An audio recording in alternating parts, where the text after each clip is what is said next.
Okay, so we'll go ahead and get started now. Just again, a reminder, this is the data reporting tool training for the demographics tab. And we covered the two previous tabs yesterday. And then we'll continue our training on Friday and then have 2 sessions scheduled for next week. If for some reason you need those links, please do not hesitate to reach out, send me an email, and I'm happy to help support and get you that information.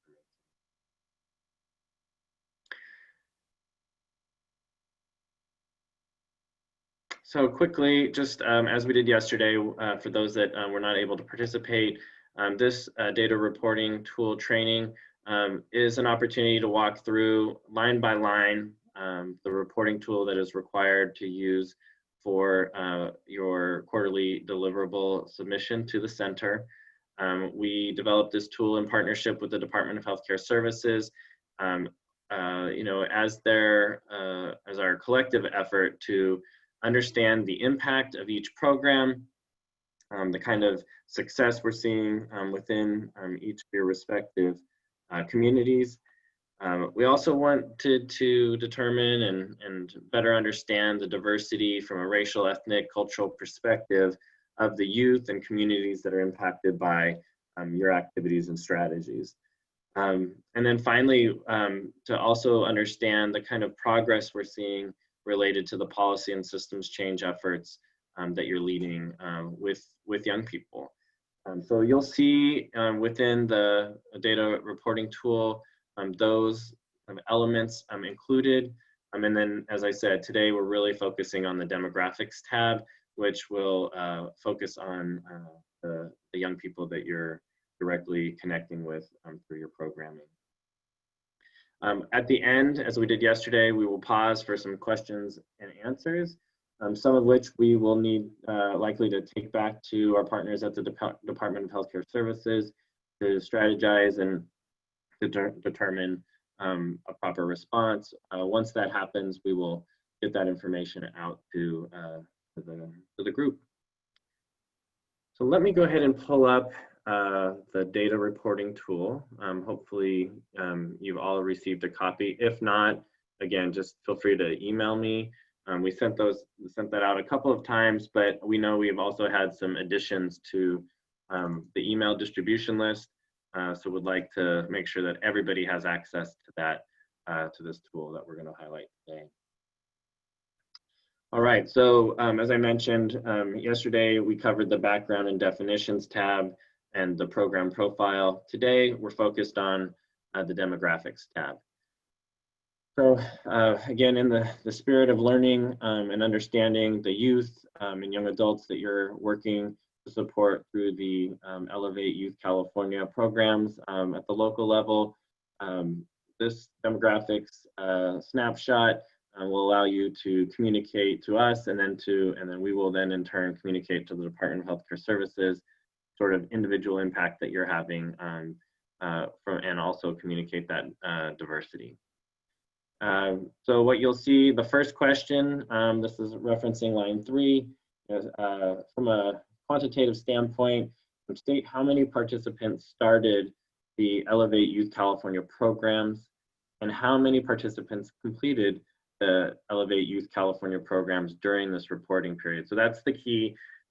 These will be quarterly reports, and we're really looking for that snapshot of those starting and completing during that reporting period. On the background and definitions tab, it does have all of the reporting schedules listed there. And as just a reminder, the first deliverable is due on July 31st, so coming up. So hopefully this information is getting to you in time so that you can prepare any sort of data collection methods that you have incorporated into your program. The next section would like to talk a bit about some of the demographic information.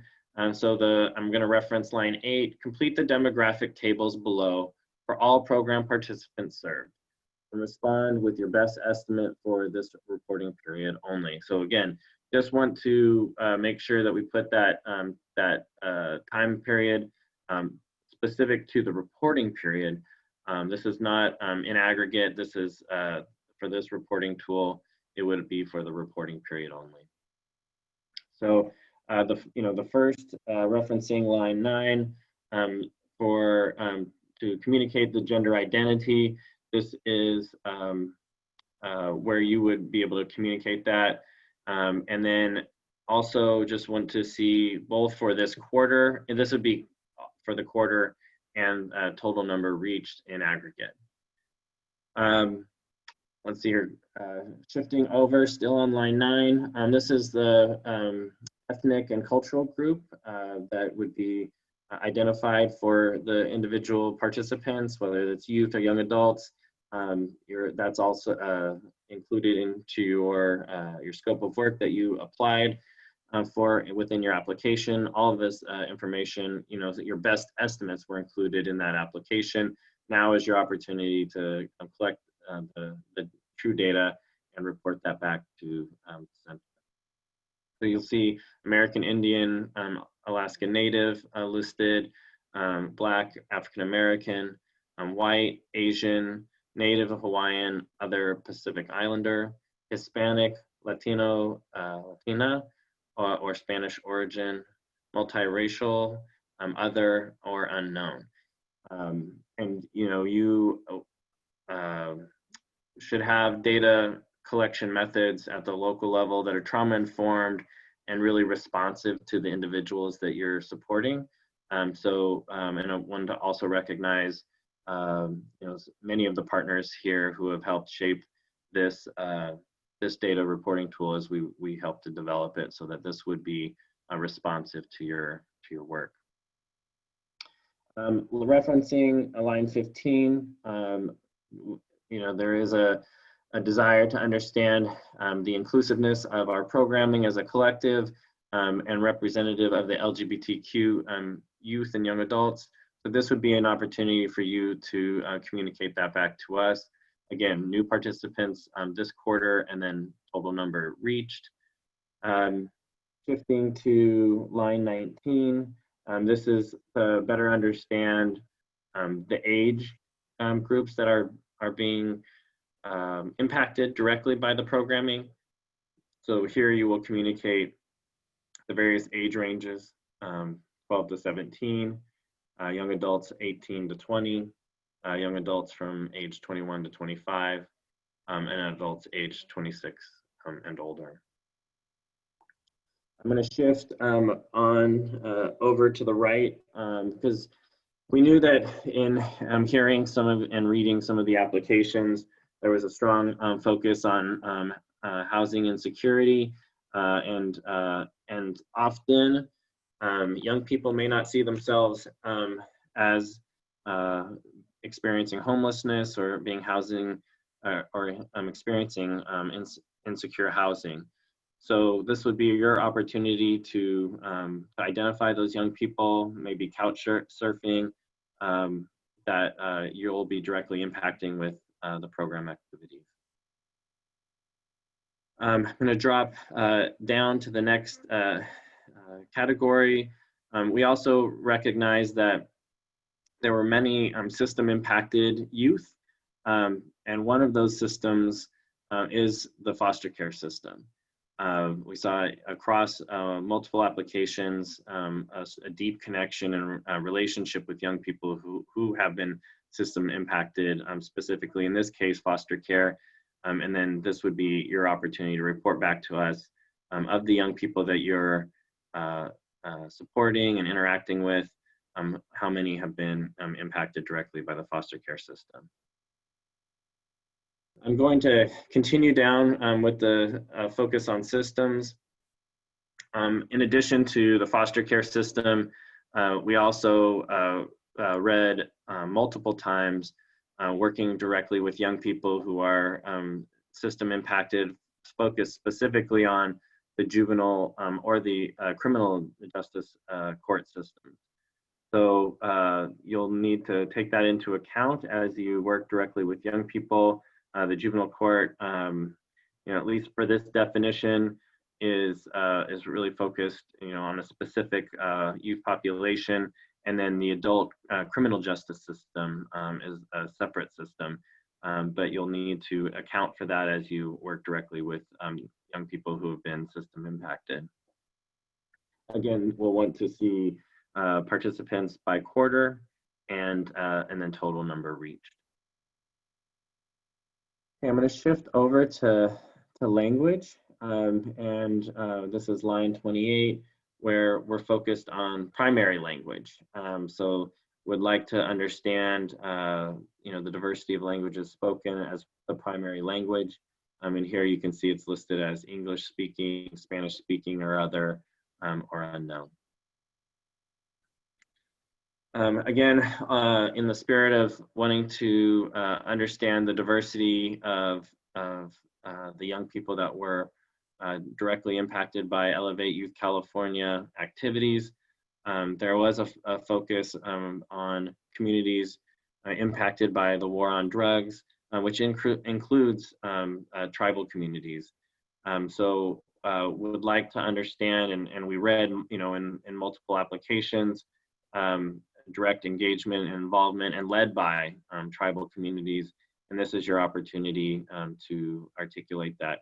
And even if you're an organization that is not led by or working specifically with tribal communities or tribal governments, this is your opportunity to communicate young people who have some connection to a tribe within, and that's not restricted to federally recognized. These are tribes that they are connected to.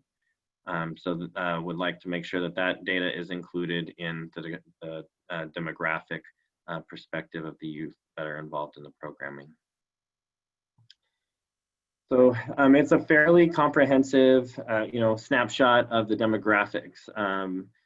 We wanted to make the data collection as easy as possible, and really the reporting back to the center, and then to the Department of Healthcare Services. You may have more comprehensive approaches at the local level. Would love to learn more about that as we continue to work together. But this is what we're really asking for from to come back to the center on a quarterly basis. I'm going to pause here. I'm going to open up the Q&A to see if there are any questions. Let me pull up the chat now and see if there are any questions. One, our youth will be participating for approximately a year. After the first quarter, will we mark all new participant columns as 0? So, some youth programs kind of have a hard start and stop date. So, for your program in particular, you'll want to communicate how many of the youth who started that program during the reporting period. So once you've surpassed that a recruitment period, so to speak, then you'll need to speak to the completed programs over that period of time. If you don't have any new youth that are joining, then that would be a 0. And then those that would be completed, that would be a 0. And then we'll need to, perhaps think, and it might just be working directly with you to understand what the programming is made up of. And that will be, individual by each organization. There's some youth programs I know have ongoing recruitment, and so that is really trying to understand, that kind of ongoing youth engagement. Good question. I hope that was clear. Any other questions about the demographic tab? I want to make sure that we're as responsive to understanding this aspect of the reporting tool. See if any other questions come in. And of course, you don't have to, if you think of questions as you're, preparing this, or to turn it in, you can always email me directly, and we'll work through those questions. Here's one that just came in. Should we include youth here who participated in listening sessions in addition to programs if these are different youth. So this is really more around direct engagement. We will cover the listening sessions on a later tab. This is really focused on the youth who are involved in the day-to-day program. Good question. Yeah, this again, the next, or the, I guess, second part of this question, meaning should we include youth only participate in listening sessions? This is really for the youth programming. There will be as I said, a section on another tab where we can learn a little bit more about the youth listening sessions. Good question. I will also just commit to verifying that that answer with the Department of Healthcare Services, so we get just to make sure that that is also for their perspective. So we'll make sure to circle back. Thank you for that question. In terms of gender identity, we collect another category of youth whose identity is non-binary. Yeah, should we reflect that in unknown? And yes, and we wanted to be as comprehensive as possible, and so I think that would be appropriate. And you can even type in, if you have the category like non-binary, then you could type that in the unknown section in parentheses. So here, the next question, the demographics would make more sense in terms of capturing number of participants if it had one started. Okay, sounds like there's some feedback on the form. Thank you. We will take that back and see how it could be applied with the Department of Healthcare Services.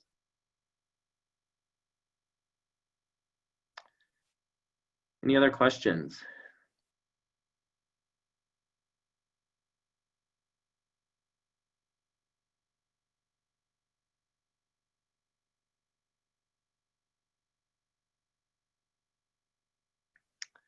Want to let folks, any other questions?